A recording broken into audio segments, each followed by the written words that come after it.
Akhlak adalah standar dari seluruh kehidupan masyarakat. Kalau baik akhlak, tegaklah bangsa. Kalau rusak akhlak, hancurlah bangsa. Pantas kalau baginda Rasul sendiri mengakui, innama bu'istu liutammima makarimal akhlak.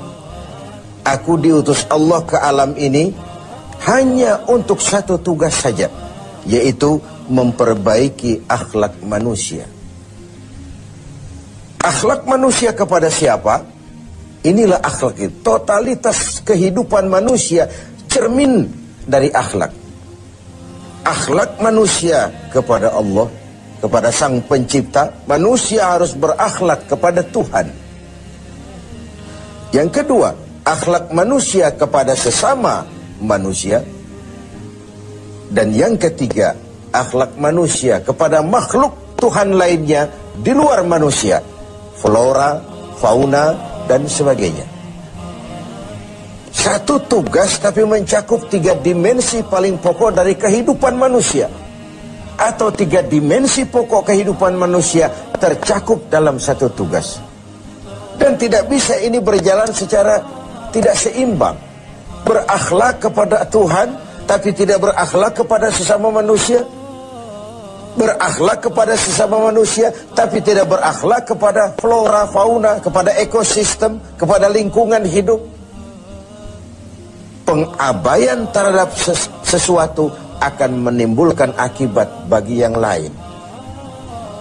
Apa yang kita alami sekarang ini? Terjadi perubahan alam karena ulah manusia sendiri. Akibat kita tidak menjaga akhlak kepada lingkungan di mana kita hidup.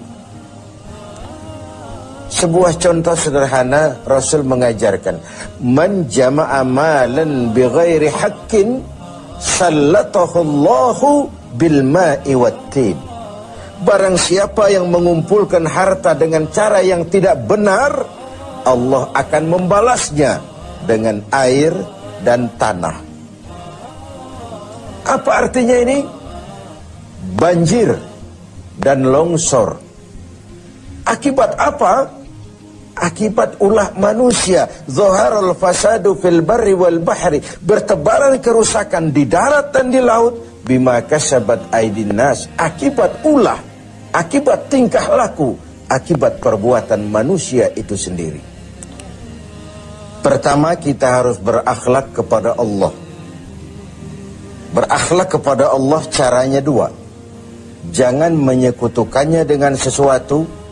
Yang kedua, jangan menyembah kecuali hanya dan untuk Dia. Yang kedua, akhlak kepada sesama manusia. Bahkan baginda Rasul menjadikan akhlak ini sebagai kapital, sebagai modal utama dalam perjuangannya membangun masyarakat manusia, dalam perjuangannya melaksanakan tugas-tugas dakwah. Dengan akhlak, dengan pendekatan yang human interest, berdasarkan kepentingan kemanusiaan itu sendiri. Mau sukses di masyarakat, utamakan nilai-nilai akhlak. Lalu yang ketiga, akhlak kepada makhluk Allah lainnya di luar manusia. Rasulullah sebagai teladan buat kita semua, dipuji oleh Allah akhlaknya ini, wa innaka la'ala khuluqin azim. Engkau wahai Muhammad benar-benar berada di atas budi pekerti yang luhur dan terpuji. Allah saja memuji, apalah artinya pujian kita? Akhlaknya dikagumi teman, bahkan lawan sekalipun. Inilah Ramadan, tempat kita mengasah hati untuk menumbuhkan akhlak-akhlak yang terpuji. Orang-orang sufi memberikan 3 sistem untuk pengembangan akhlak ini. Pertama, yang mereka sebut sebagai takhalli. Yang kedua, tahalli. Dan yang ketiga, tajalli. Takhalli mengosongkan diri dari sifat-sifat yang tercela. Dengan puasa ini, singkirkan sombongnya, campakkan kikirnya, hilangkan angkuhnya, hapus iri hati dan dengkinya. Takhalli, kosongkan diri. Okelah, belum bisa ikhlas, tapi jangan ria. Okelah, belum bisa rendah hati, tapi jangan sombong. Hilangkan dulu takhalli, mengosongkan diri dari sifat-sifat yang tercela. Kalau diri ini sudah kosong, si sombong hilang, si hasud hilang, si kikir hilang, si ria hilang, si hasud, iri hati dan dengki hilang. Sudah kosong dia, masuk tahapan yang kedua, tahalli. Yang sudah kosong itu hiasi dengan akhlak yang terpuji. Ketika sombongnya hilang, dicampakkan, masuklah si rendah hati, mengisi posisi si sombong.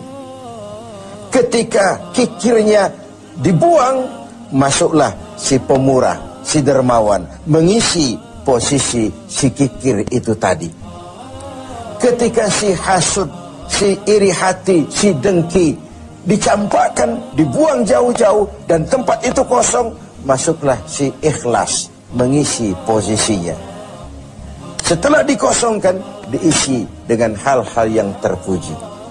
Buah dari itu nanti akan lahirlah tajalli, nampak kebesaran Allah Subhanahu wa ta'ala. Bahkan Allah tampakkan juga kebesarannya kepada orang-orang yang seperti itu. Jadi ada proses takhalli, ada proses tahalli, dan ada buah yang disebut dengan tajalli. Sebagai sebuah perbandingan saja, saya ingin mengutip tentang sekelumit tentang akhlak Nabi. Tidak kepada temannya, tapi kepada lawannya, kepada musuhnya. Satu siang selesai sholat zuhur, beliau tidur di dekat masjid di Madinah dengan di atas pelepah daun kurma. Datang orang kafir yang memang sudah lama mengintai kapan Muhammad bersendirian. Dihampirinya Muhammad, dicabutnya pedangnya. Muhammad, kau kemarin bertingkah karena banyak temanmu, sekarang kau sendiri. Kalau saya tebas batang lehermu, siapa yang akan menolong kau? Dengan tenang dan tegar Nabi menjawab, Allah yang akan menolong saya. Mendengar kalimat Allah, si kafir yang bernama Da'sur itu gemetar, keringat dingin bercucuran sebesar-besar biji jagung. Tangannya basah, licin, pedang jatuh ke tanah. Pedang yang jatuh itu diambil oleh baginda Rasul, dibalikkan ke leher Da'sur. Da'sur, kalau sekarang aku yang tebas batang lehermu, siapa yang akan menolongmu? Tidak ada ya Rasul, kecuali kalau kau mau memaafkan saya. Baginda Rasul senyum, ambillah pedangmu, pulang kau, jangan ulangi-ulangi perbuatanmu. Begitu mudah beliau memaafkan orang yang nyata-nyata ingin menghabisi jiwanya. Inilah akhlak itu. Saya ingin berkata sebenarnya, kalau kita baik kepada orang yang memang baik dengan kita, itu normal. Kalau kita baik kepada orang yang memang baik dengan kita, itu harusnya. Itu belum nilai tambah namanya. Nilai tambah adalah apa yang diajarkan Nabi. Silman koto'at, wa'ati man haramat, wa'fu amman zalamak. Bersilaturahmilah kau kepada orang yang marah denganmu. Berikan orang yang pelit kepadamu, dan maafkan orang yang berlaku zalim terhadap dirimu. Memaafkan lebih berat daripada meminta maaf. Tapi memberi maaf lebih mulia daripada meminta maaf. Namun itu semua cerminan dari akhlak yang baik pada pribadi seseorang. Jadi dalam berakhlak pun kita berupaya mencari nilai tambahnya. Nilai tambah itu seperti contoh yang diajarkan Nabi. Orang marah, kita bersilaturahmi ke sana. Orang pelit, kita berlaku baik kepadanya. Orang zalimi kita maafkan. Itu nilai tambah, dan itulah akhlak itu. Hendaknya ibadah puasa kita menumbuhkan akhlak-akhlak yang terpuji dan mengikis semua akhlak-akhlak yang tercela. Sehingga dengan demikian kita akan mencapai tajalli, nampak kekuasaan Allah Subhanahu wa ta'ala di dalam kehidupan kita. Sungguh suatu bangsa akan tegak dan jaya selama masih punya nilai akhlak.